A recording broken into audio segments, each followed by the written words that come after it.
Hello दोस्तों, यदि आप भी मैट्रिक फाइनल बोर्ड परीक्षा 2026 में देने वाले हैं तो आपके लिए क्लास काफ़ी महत्वपूर्ण है, क्योंकि अभी की इस क्लास में मैट्रिक फाइनल बोर्ड परीक्षा 2026 के लिए क्लास 10th हिंदी का 50 हम लोग वैसे महत्वपूर्ण ऑब्जेक्टिव क्वेश्चन देखेंगे जो आपके 2026 बोर्ड परीक्षा में पूछा जाएगा।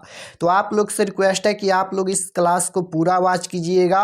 अभी के इस क्लास में हम लोग बिहार बोर्ड मैट्रिक एग्ज़ाम 2026 के लिए क्लास 10th हिंदी का हम लोग 50 ऑब्जेक्टिव क्वेश्चन देखेंगे, वैसे ऑब्जेक्टिव क्वेश्चन जो हर साल बोर्ड परीक्षा में पूछा जाता है और 2026 बोर्ड परीक्षा में भी पूछा जाएगा। तो आप लोग इस क्लास को पूरा वॉच कीजिएगा। चलिए हम बिना देर किए क्लास को स्टार्ट करते हैं और व्हाट्सएप ग्रुप ज्वाइन कर लीजिएगा। अगर आप लोग व्हाट्सएप ग्रुप ज्वाइन नहीं किए हैं तो इस नंबर पर मैसेज करके व्हाट्सएप ग्रुप ज्वाइन कर सकते हैं। तो चलिए हम लोग क्वेश्चन पर आते हैं, और अगर आप लोग इस चैनल पर नए होंगे तो चैनल को जरूर सब्सक्राइब कर लीजिएगा ताकि आने वाले नेक्स्ट क्लास आपके पास जरूर पहुँचे। पहला नंबर क्वेश्चन है कि बाबा साहेब भीमराव अम्बेडकर का जन्म किस राज्य में हुआ था। बताना है कि बाबा साहेब भीमराव अम्बेडकर का जन्म किस राज्य में हुआ था।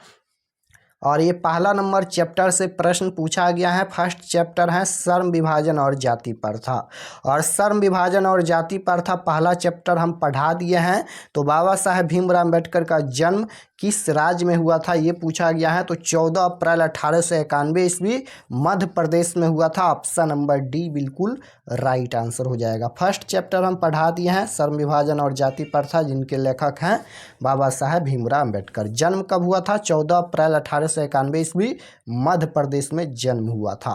क्वेश्चन नंबर 2 की ओर चलते हैं। इसका राइट आंसर डी हो जाएगा। 2 नंबर क्वेश्चन यहाँ पर पूछा गया है कि देवनागरी लिपि में कौन सी भाषा लिखी जाती हैं। बताना है कि देवनागरी लिपि में कौन सी भाषा लिखी जाती हैं। हिंदी, नेपाली, मराठी या उपयुक्त सभी। तो देवनागरी लिपि में इनमें से सभी भाषाएं लिखी जाती हैं, यानी हिंदी भी, नेपाली भी, मराठी भी। तो right answer option number D हो जाएगा। इनमें से सभी भाषा लिखी जाती हैं।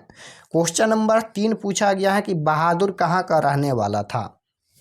बहादुर कहाँ का रहने वाला था? तो बहादुर नेपाल का रहने वाला था। आपको याद रखना है बहादुर की उम्र क्या थी? 12 से 13 साल का नेपाली लड़का था बहादुर। और बहादुर कहानी के लेखक कौन है? बहादुर एक कहानी है और बहादुर कहानी के लेखक अमरकांत हैं। Right answer option number A हो जाएगा। बहादुर कहाँ का रहने वाला था? तो नेपाल का रहने वाला था। और बहादुर पर 11 रुपये चोरी का आरोप भी लगा था। आपको ये भी याद रखना है। क्वेश्चन नंबर 3 पूछा गया है कि जिंदगी और जोंक किस लेखक की रचना है। जिंदगी और जोंक किस लेखक की रचना है? तो ये रचना अमरकांत की है। ऑप्शन नंबर ए बिल्कुल राइट आंसर हो जाएगा। जिंदगी और जोंक किस लेखक की रचना है? तो अमरकांत की रचना है। क्वेश्चन नंबर 5 पूछा गया है कि क का उच्चारण स्थान क्या होगा। ये व्याकरण का प्रश्न पूछा गया है। क का उच्चारण स्थान क्या होता है? तो क का उच्चारण स्थान कंठ होता है। ऑप्शन नंबर ए बिल्कुल राइट आंसर हो जाएगा। क का उच्चारण स्थान कंठ होता है। क्वेश्चन नंबर 6 की ओर चलते हैं। 6 नंबर क्वेश्चन यहाँ पर पूछा गया है, सेना कौन सी संज्ञा है। बताना है कि सेना कौन सी संज्ञा है। तो सेना में बहुत लोग रहते हैं, यानी एक समूह होता है, इसलिए सेना कौन सी संज्ञा हो जाएगा? तो यह एक समूहवाचक संज्ञा हो जाएगा। ऑप्शन नंबर सी बिल्कुल राइट आंसर होगा। क्वेश्चन नंबर 7 की ओर चलते हैं। 7 नंबर क्वेश्चन है विवाह शब्द है। तो विवाह शब्द स्त्रीलिंग है या पुल्लिंग है? तो विवाह होता है, न कि विवाह होती हैं, इसलिए विवाह शब्द क्या हो जाएगा? तो पुल्लिंग हो जाएगा। ऑप्शन नंबर बी बिल्कुल राइट आंसर होगा। क्वेश्चन नंबर 8 पूछा गया है कि आबिनियो किस देश में है। बताना है कि आबिनियो किस देश में है। तो आबिनियो फ्रांस में है। आपको याद रखना है। ऑप्शन नंबर डी बिल्कुल राइट आंसर हो जाएगा। आबिनियो किस देश में है? तो आबिनियो फ्रांस में है। क्वेश्चन नंबर 9 की ओर चलते हैं। 9 नंबर क्वेश्चन यहाँ पर पूछा गया है कि एक वृक्ष की हत्या किस कविता संग्रह से संकलित है। बताना है कि एक वृक्ष की हत्या किस कविता संग्रह से संकलित है। तो इसका राइट आंसर हो जाएगा इन दिनों से संकलित है। ऑप्शन नंबर ए बिल्कुल राइट आंसर हो जाएगा क्वेश्चन नंबर 9 का। क्वेश्चन नंबर 10 की ओर चलते हैं। 10 नंबर क्वेश्चन यहाँ पर पूछा गया है कि बिरजू महाराज का संबंध किस घराने से था। बताना है कि बिरजू महाराज का संबंध किस घराने से था?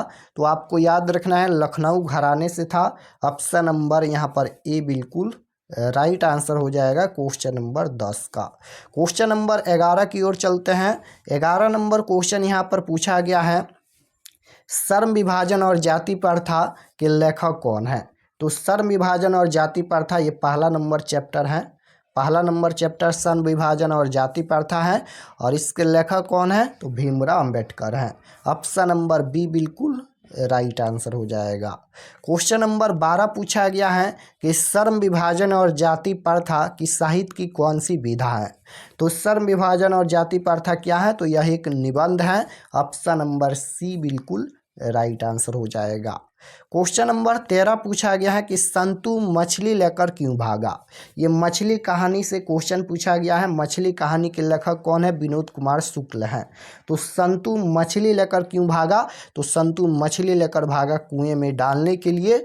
Right answer option number C हो जाएगा।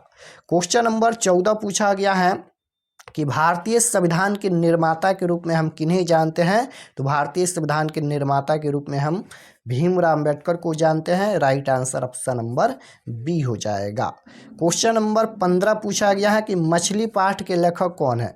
तो अभी हम बताए हैं कि मछली पाठ के लेखक विनोद कुमार शुक्ल हैं। ऑप्शन नंबर सी बिल्कुल राइट आंसर होगा।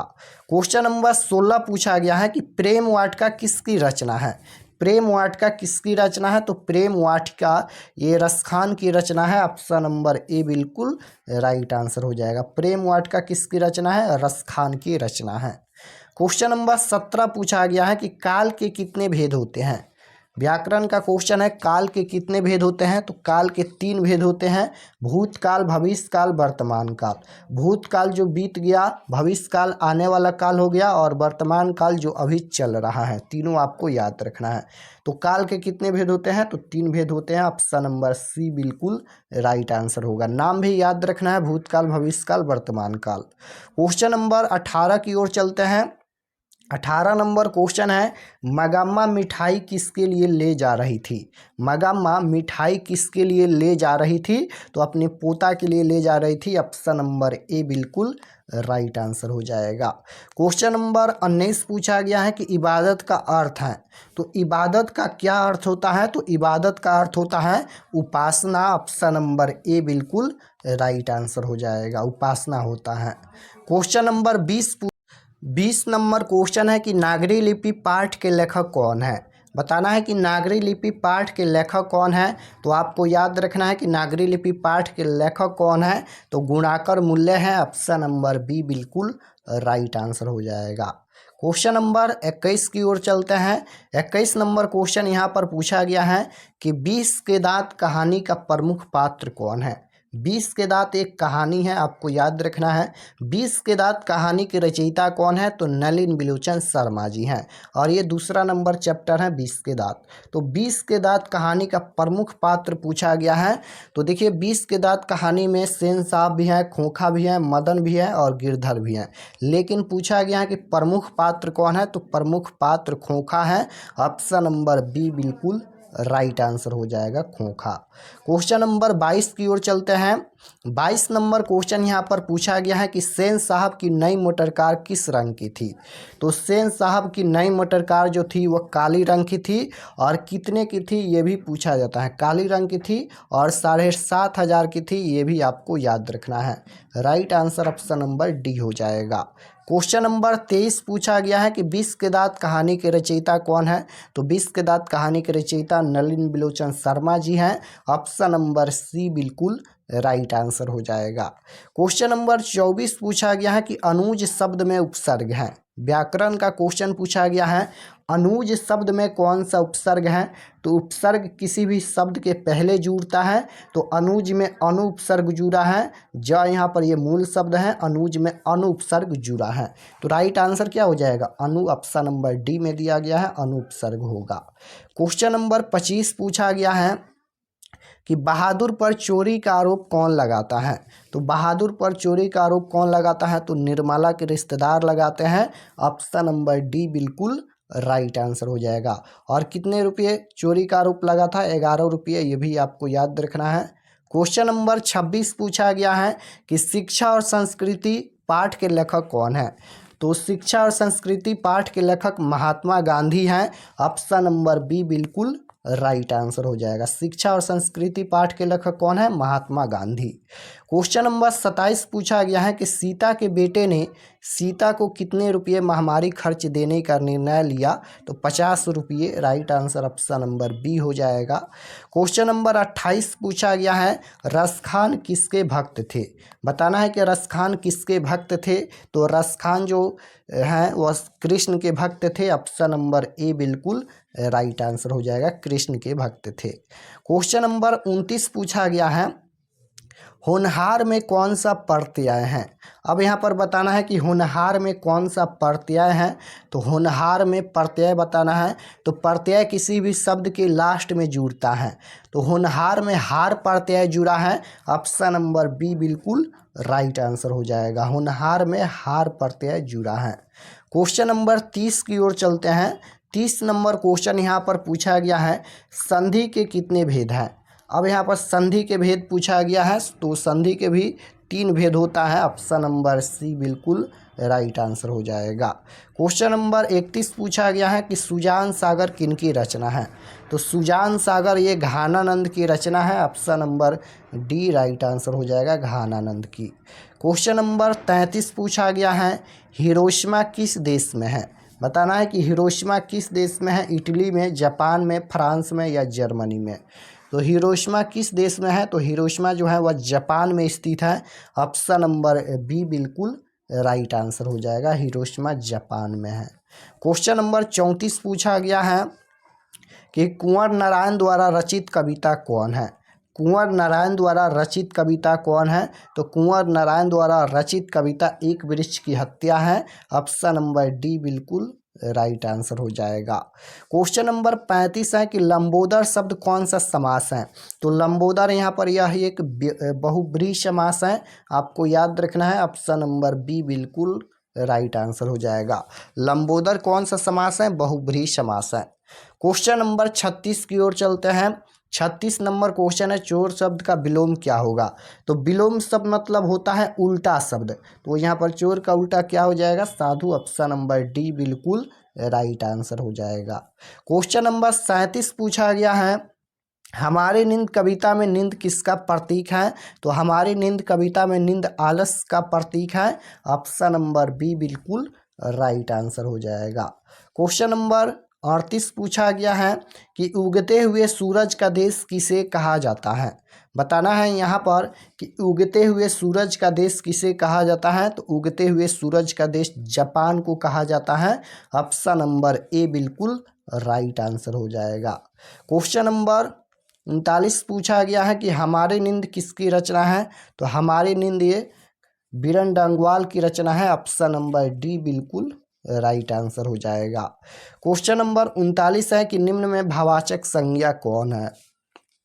भावाचक संज्ञा बताना है। तो भावाचक संज्ञा यहाँ पर बुढ़ापा हो जाएगा। बुढ़ापा, लंबाई, मोटाई, ये सभी भावाचक संज्ञा का उदाहरण है। ऑप्शन नंबर ए बिल्कुल राइट आंसर हो जाएगा। क्वेश्चन नंबर 40 है कि सिर उठाना मुहावरे का सही अर्थ क्या है।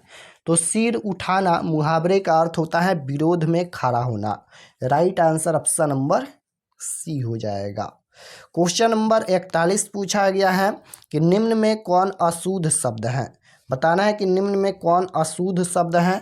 तो देखिए अशुद्ध शब्द कौन है। आज की ताज़ी खबर, ये तो शुद्ध शब्द है। रोटी ताज़ी है, ये भी शुद्ध है। और दाल अच्छा है, ये भी शुद्ध है। तुम सबसे सुंदरतम हो, यह अशुद्ध शब्द है, क्योंकि ये होना चाहिए कि तुम सबसे सुंदर हो, लेकिन तुम सबसे सुंदरतम हो, ये तो अशुद्ध शब्द है। इसलिए right answer option number D हो जाएगा। क्वेश्चन नंबर 42 पूछा गया है भाईचारों का दूसरा नाम क्या है। तो भाईचारों का दूसरा नाम होता है लोकतंत्र।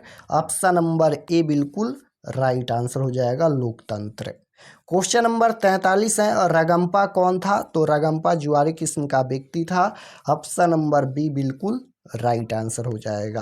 क्वेश्चन नंबर 44 है दही वाली मगम्मा कहानी के लेखक कौन है। तो दही वाली मगम्मा कहानी के लेखक हैं यहाँ पर श्रीनिवास। ऑप्शन नंबर सी बिल्कुल राइट आंसर हो जाएगा। दही वाली मगम्मा कहानी के लेखक श्रीनिवास हैं। क्वेश्चन नंबर 45 पूछा गया है कि अमराई का कुआं कहाँ है। अमराई का कुआं कहाँ स्थित है, तो अमराई का कुआं रास्ते में स्थित है। ऑप्शन नंबर सी बिल्कुल राइट आंसर होगा।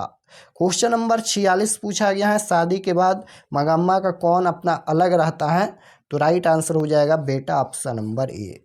क्वेश्चन नंबर 47 पूछा गया है किस नदी के बांध के नीचे लक्ष्मी का घर था, तो ये हो जाएगा देवी नदी के नीचे। ऑप्शन नंबर सी बिल्कुल राइट आंसर होगा। क्वेश्चन नंबर 48 है मगम्मा क्या बेचती थी, तो मगम्मा दही बेचती थी। दही वाली मगम्मा नाम था। Option number B right answer हो जाएगा। चैप्टर का ही नाम है दही वाली मगम्मा। क्वेश्चन नंबर 49 है मंगू कब से पागल है, तो मंगू जन्म से ही पागल और गूंगी लड़की है। ऑप्शन नंबर ए बिल्कुल राइट आंसर हो जाएगा। आपको याद रखना है मंगू कब से पागल है, तो जन्म से ही पागल है। क्वेश्चन नंबर 50 है बाढ़ की समस्या किस कहानी के केंद्र में है, तो बाढ़ की समस्या जो है वह ढाते विश्वास कहानी के केंद्र में है। ऑप्शन नंबर डी बिल्कुल राइट आंसर हो जाएगा।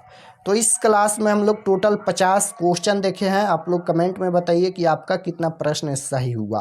और अगर आप लोग इस चैनल पर नए होंगे तो चैनल को ज़रूर सब्सक्राइब कर लीजिएगा ताकि आने वाले नेक्स्ट क्लास आपके पास ज़रूर पहुँचे, क्योंकि सभी सब्जेक्ट का तैयारी इस चैनल पर कराया जा रहा है 2026 बोर्ड परीक्षा के लिए।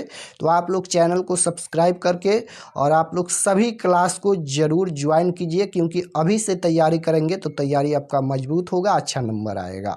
इसलिए अभी से ही तैयारी स्टार्ट कर दीजिए। अपने दोस्तों के पास भी क्लास को शेयर कीजिएगा। और इसका PDF आप लोग डाउनलोड कर सकते हैं। गूगल पर जाइए, सर्च कीजिए RK एक्सपर्ट क्लासेस और फर्स्ट पेज आएगा, उस पर क्लिक करके क्लास 10th के सेक्शन में जाकर इसका PDF आप लोग डाउनलोड कर सकते हैं। तो मिलते हैं नेक्स्ट क्लास में, तब तक अपना स्टडी कीजिए। आप सभी को धन्यवाद।